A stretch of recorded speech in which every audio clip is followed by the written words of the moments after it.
music enthusiast he is. Is that what was sort of the inspiration for talking to him? Right. It started with how elemental music is to their show. And sometimes, it's a sports talk show, but they talk about movies and TV shows, and they talk about music a lot, especially if someone's been to a show or they've all been to a show the weekend before. So, and just the music they bump is always pretty interesting. Either I'm noting it it's a song I hadn't thought of in a while, or I'm, I use SoundHound as my music ID app, but like, what is this? I haven't heard this. So the music is an important part of that show. So that's one reason I wanted to talk to him.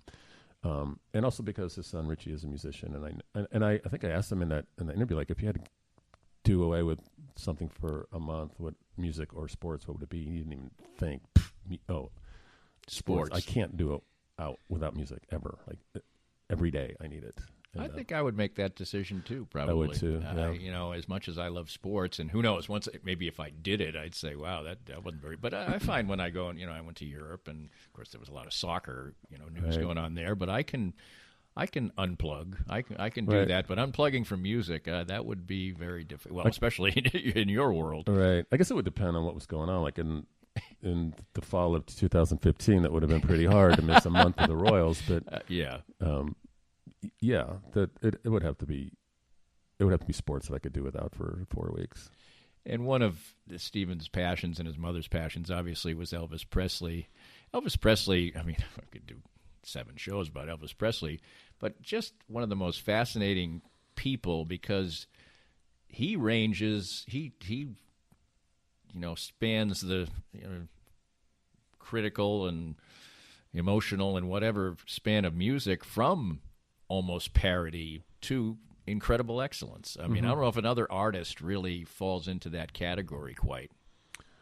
He's universal. I think, in my world, the person closest to him is Prince. Like, who doesn't admire and love Prince? I don't know. If you don't, nothing I can do about it. But Prince never, ended up in the category of Fat Elvis or whatever. Right, sort of parodying. No, he didn't. He maintain and sustain his respectability for sure.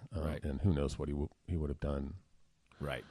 These last 2 or 3 years. So, but but Elvis was, because there was no Elvis before him, right? And there's always been an Elvis, so there's always him to compare other people to. But other than the Beatles, there was nothing like him, and he came about at the right time. It's just when there was a sort of a teenage culture was burgeoning, because it was after the war, and right. And a guy like Sam Phillips knew that if he took music from Black America in the South and sort of homogenized it and put this incredibly handsome guy out there who could sing, that it would probably be gold, and it was. Yeah, and the thing is, the young Elvis truly was a great performer. This wasn't, some kind of a package deal. Yes, he was good looking, but, he also could bring it, and he could make it wasn't Pat Boone singing black person's music. No. And he was from that region, Right. It was music that he grew up with, and through the church and just living down in Mississippi. And he had charisma, and he was humble, and there was nothing about him that was not likable. And the Beatles lived on, but not as the Beatles. And then, of course, one of them did die tragically. Elvis died too young. I don't think people realize how young he was when he died, early 40s. Mm-hmm. Prince, same thing. Buddy Holly. A lot of these things in Buddy Holly, that was a great biopic, by the way. And I don't know if anybody has ever become the person, maybe Val Kilmer in The Doors, I don't know, Jim Morrison. I don't know. Everybody can have their favorite, but Gary Busey, was like he was Buddy Holly. Was him, yeah. That's another good movie, yeah, for sure. No question about that. But it does create more of an aura when somebody is lost before their time. And in some regards, then you don't.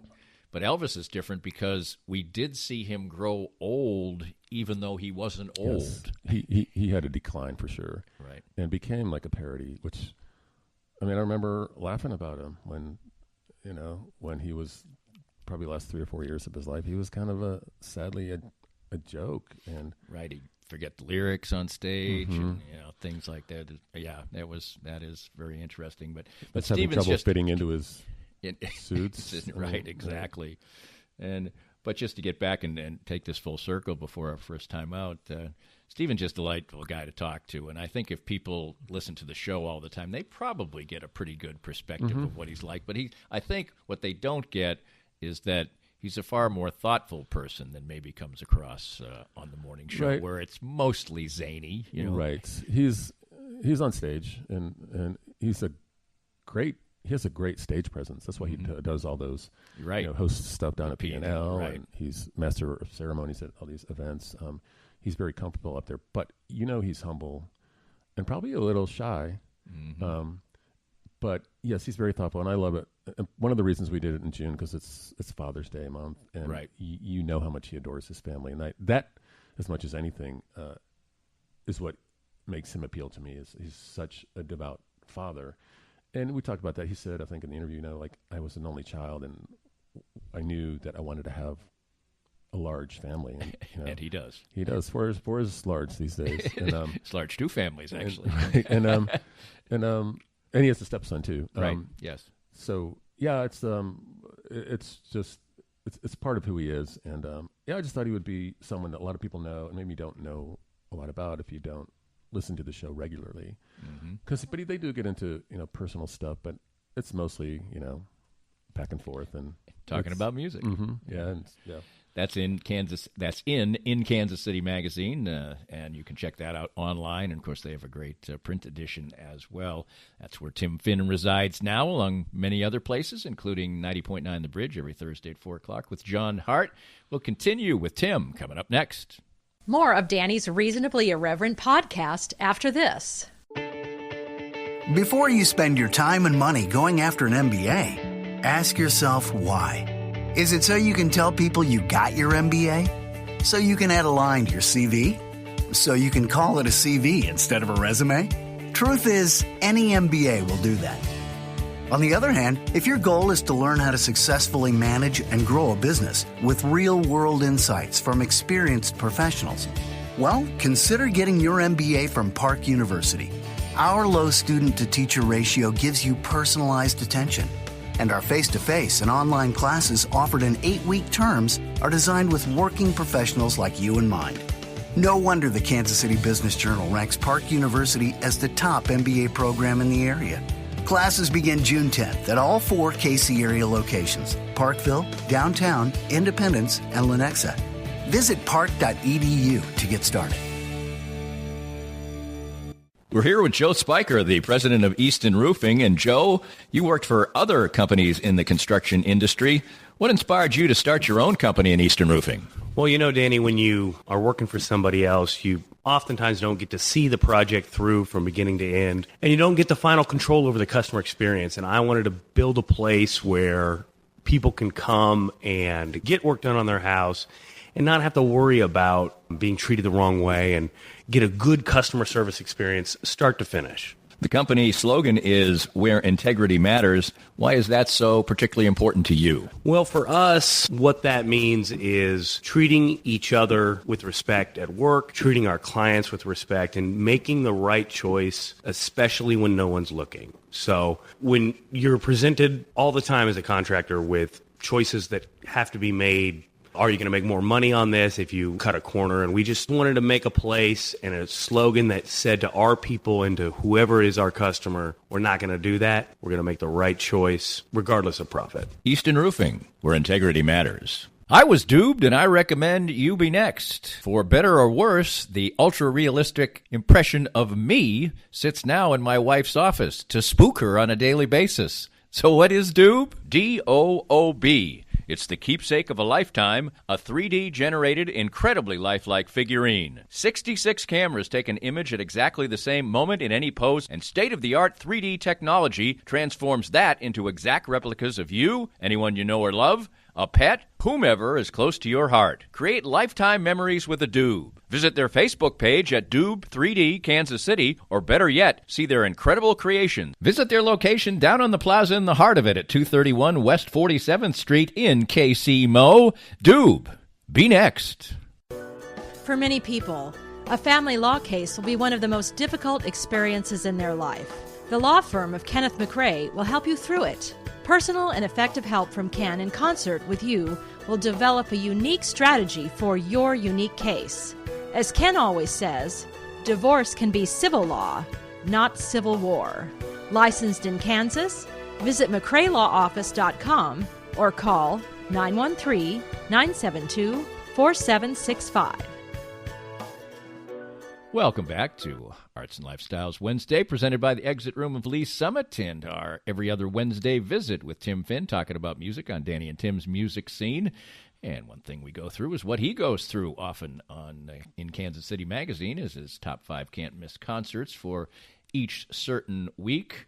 And some of these are going to coincide with you getting to review a few shows. We talked about some of the challenges in past broadcasts regarding promoters and how they're handling ticket situations now. But you got a couple really big shows, but maybe sort of under the radar to many people, even though both artists in their own area are wildly popular. Talk a little bit about those two first. So, Thursday night, I think it's Thursday, yeah. Yes, it is. Luis Miguel, who is probably one of the biggest Latin pop stars in the world now and maybe ever, is coming. The Elvis of... kind of, yeah. Is yeah, coming right. to Sprint Center.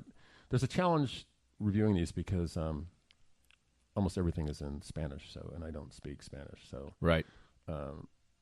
Getting a set list might be a little bit of a problem. Right. But he's got this huge orchestra behind him. You can recognize the styles of music, and he delves into several. And he's supposed to be a really splashy, charismatic live entertainer. And although I was reading some reviews of shows within the last year or two, and people are like, he's kind of lost his fastball. His fastball, yes. And he leaves the stage and comes back. Apparently leaves for no reason, just lets the band play. And I guess the pace of the show has lost some of its, right, gusto.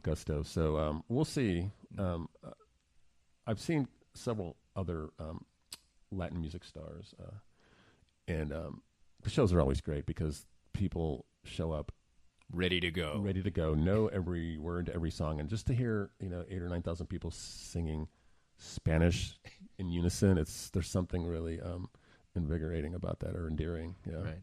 How much do you try to balance wanting to know a lot going into a show and not having preconceived notions? See, that doesn't bother me. Like, there are people who don't want to know the set list before they go in, but that, I don't know. I'd rather not be surprised by right. something right. and prepared than just to have something thrown at me.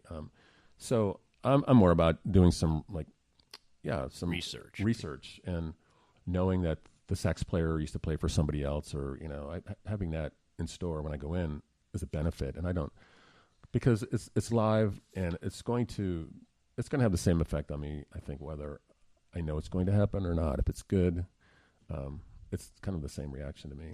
Well, also, when you do that, I do read movie reviews before I go to a movie.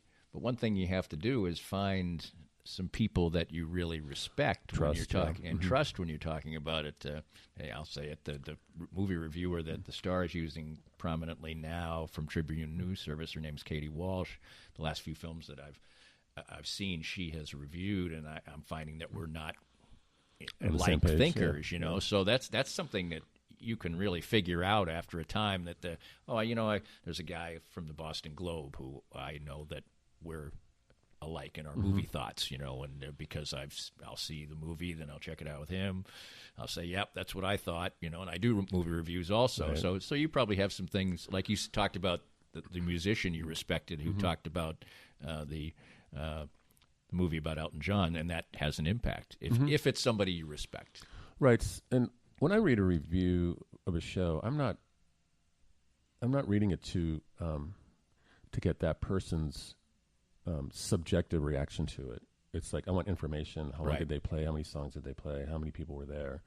And whatever their verdict is, it doesn't really register with me, because I'll be the judge of it. Right. It's going to be what I think. But if you read 3 reviews and consistently it's like, it's one of the best shows I've ever seen, then you go, wow, okay. Because I don't want my hopes to get unrealistically high. Right, you know, because then somebody can put on a pretty good show and Right. you're let down by. So yeah,